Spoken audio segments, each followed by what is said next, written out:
course, electric trains, the latest model aeroplanes, a color television set, a saxophone, a clarinet, expensive teddy bears that talked, animals that walked and squawked.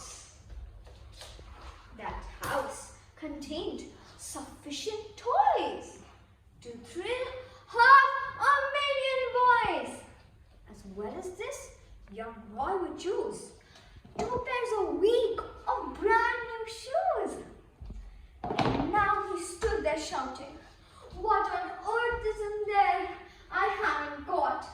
How hard to think of something new. The choices are extremely few." Then added as he scratched his ear,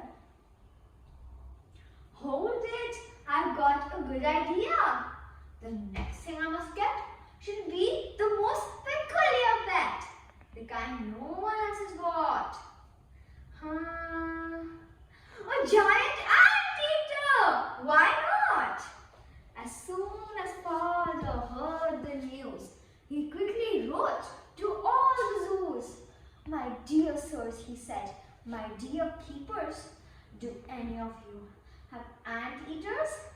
They answered by the return of mail, "Our anteaters are not for sale."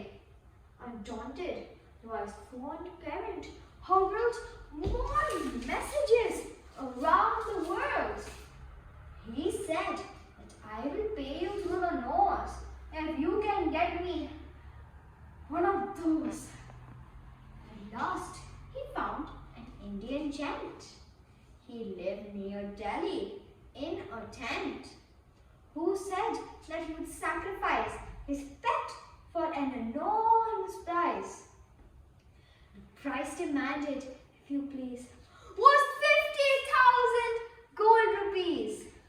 The anteater, a right half dead, it looked at Roy and softly said, "I'm famished.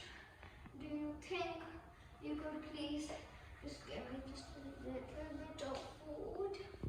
A crust of bread, a bit of meat.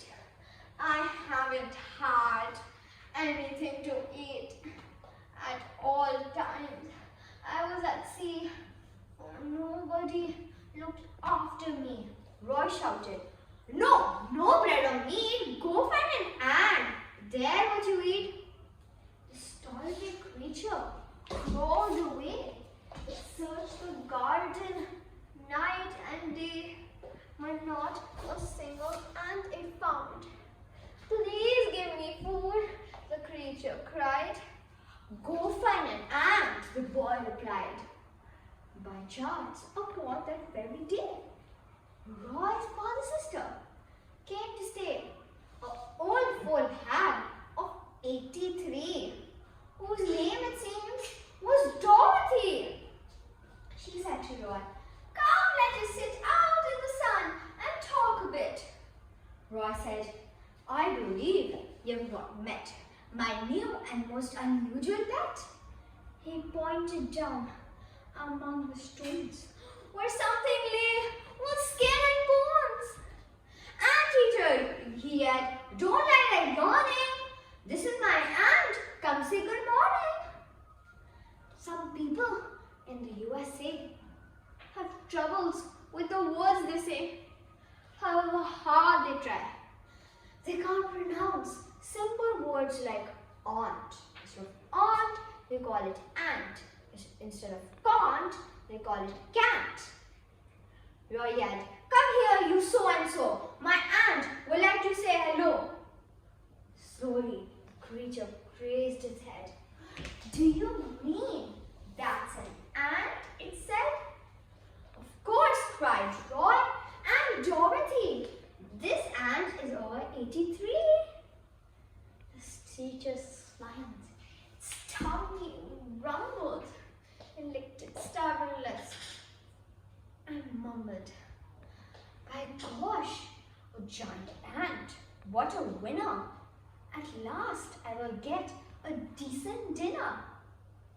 Then taking very careful aim, it pounced upon the startled Jim. It grabbed her firmly by the hand and ate her up right there and then, murmuring as it chewed the feet, "The largest ant I will ever eat."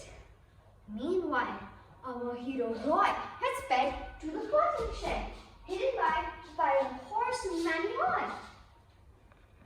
But the ant-eater came sneaking in. Already, it was much less thin, and said to Roy, "You little squirt, I think I will have you for dessert." Nom nom nom nom.